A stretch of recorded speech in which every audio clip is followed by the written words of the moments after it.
তোমাকে আমি বাসমতি চাল আনতে বলেছিলাম।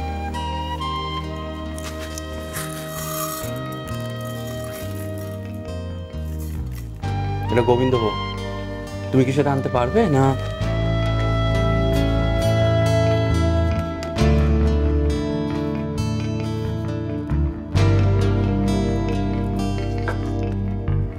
ঘি, নুন, চিনি, গরম মশলা, বিনস, গাজর, ফুলকপি, যা যা আছে সব নিয়ে এসো।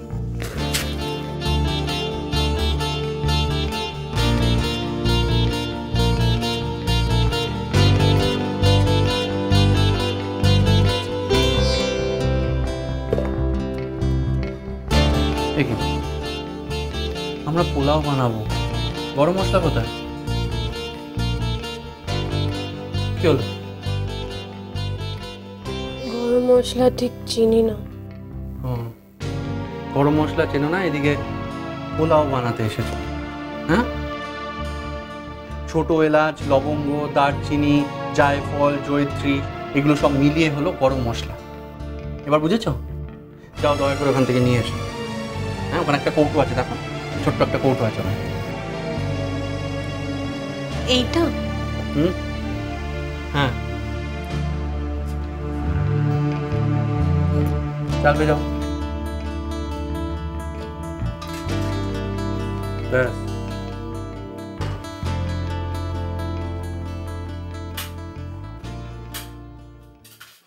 কি মুশকিল, অমন করে কেউ সবজি কাটে? আর এত বড় বড় সবজি কেউ পোলাওতে দেয়? দাও আমাকে, দাও।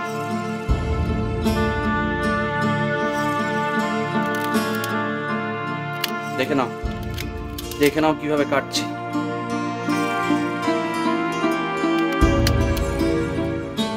নাও, এবার তুমি করো।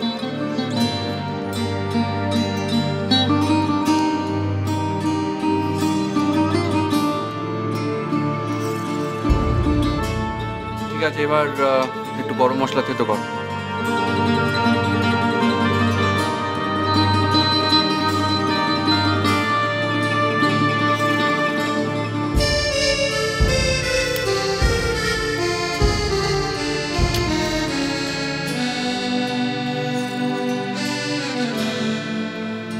তোমাকে জানো তো, কোনো কিছু বলে শিখিয়ে কোনো লাভ নেই। কতবার বলেছি, অমনভাবে চুল খুলে রান্না করলে, খাবারে চুল পড়লে সেই খাবার আর খাবার যোগ্য থাকে না। মা বলে চুল খুলে রান্না করতে নেই।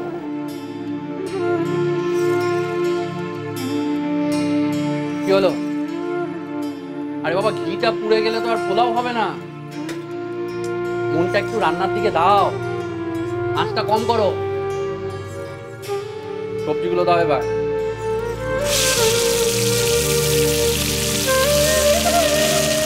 একটা কাজ করো, এই চালটা জল ঝরিয়ে শুকনো করে থালার উপর তোলো।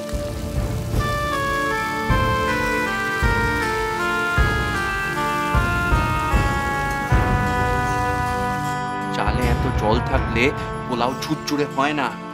যেটা বলছি সেটা কান খুলে শোনো, তারপর কাজটা করো।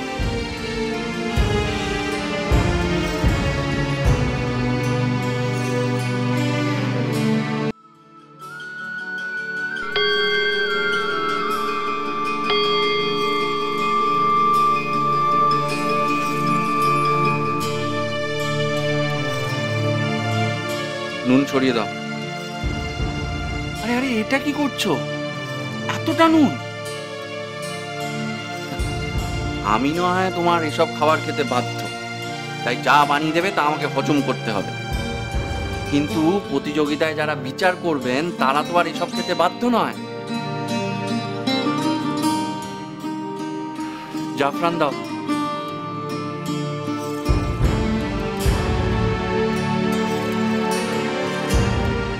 চলো, এবার চাটনির জোগাড় করতে হবে। আম না থাক, তোমায় বলার থেকে নিজে করে নেওয়া ভালো। কি বলতে আবার কি নিয়ে চলে আসবে ভগবানই জানে। কান খুলে শোনো, চাটনি বানানোর জন্য কি কি দরকার? আমাদের যে খেজুর, আমসত্ত্ব, চিনি, নুন, শুকনো লঙ্কা আছে, তেল, পাঁচফোড়ন, শুনতে পাচ্ছ, কিশমিশ আর গুঁড়ো লঙ্কা নিয়ে এসো, যাও।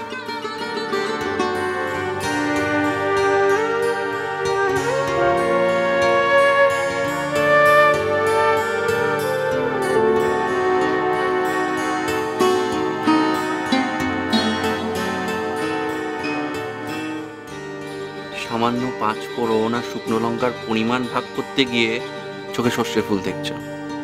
কি দরকার ছিল এই প্রতিযোগিতায় যাওয়ার? হ্যাঁ, একটা কাজ করো, কাল সকালে উঠে কোনো বাহানা করে কাটিয়ে দিও। আমরা সবাই বেইজ্জত হওয়ার থেকে তো বাঁচবো। না, আমি যাব। তুমি তো আছো আমার সঙ্গে।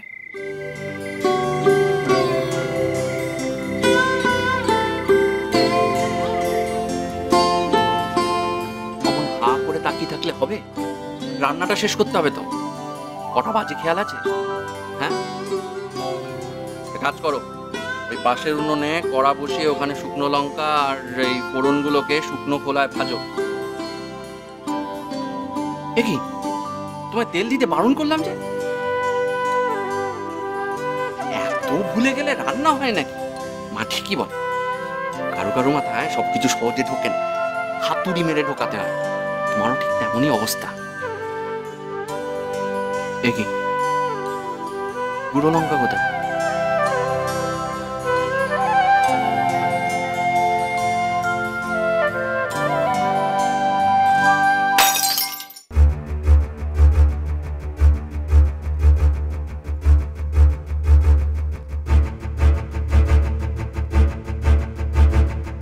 শিশিটাকে ঠিক করে ধরে রাখতে পারো না? তোমার দ্বারা কিচ্ছু হবে না, রান্না বান্না তোমার দ্বারা হবে না। সবার দ্বারা সবকিছু হয় নাকি? আমি এখানে সারাদিন খাটাখাটনির পর সারা রাত জেগে তোমায় রান্না শিখিয়ে চলেছে, তুমি তোমার কোনো হেলদোল আছে? আমি তোমার সঙ্গে ইয়ার্কি মারছি আমি। এত রাতে এত চিৎকার চেঁচামেচি কিসের? হ্যাঁ, কি চিৎকার চেঁচামেচি? হ্যাঁ, এর দ্বারা রান্না বান্না হবে না বাবা।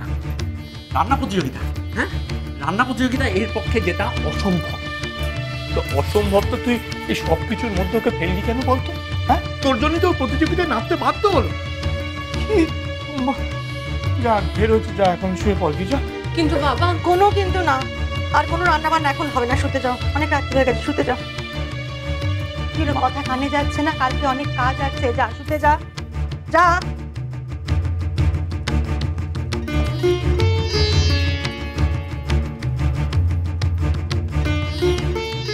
বৌমা, যাও তুমিও গিয়ে শুয়ে পড়ো। বাবা, আমি এটা পরিষ্কার করে দিয়েই শুয়ে পড়বো। আপনি কি শুয়ে পড়ুন। ঠিক আছে, বেশি দেরি করো না।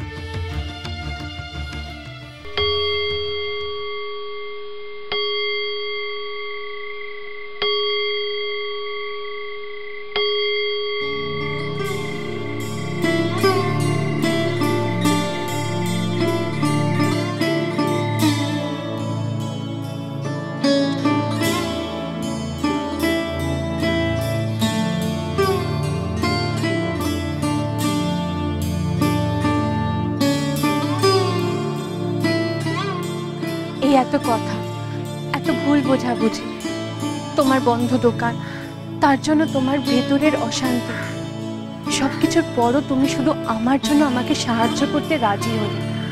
আমার কেন যেন মন থেকে ইচ্ছা হলো তোমাকে থ্যাংক ইউ বলি।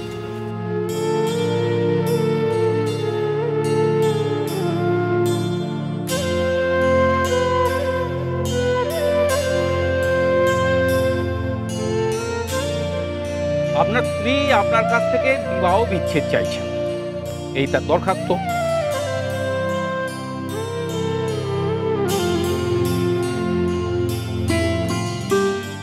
ভেবে দেখো বড় বৌমা, ওখানে দাঁড়িয়ে বেইজ্জত হবে কিনা। এখনো সময় আছে। মা, তুমি ঘাবড়াচ্ছ কেন? আজ অব্দি ও যত চ্যালেঞ্জ নিয়েছে সবই তো করে দেখিয়েছে, এটাও করবে। তুমি দেখো, ম্যাজিক হবে।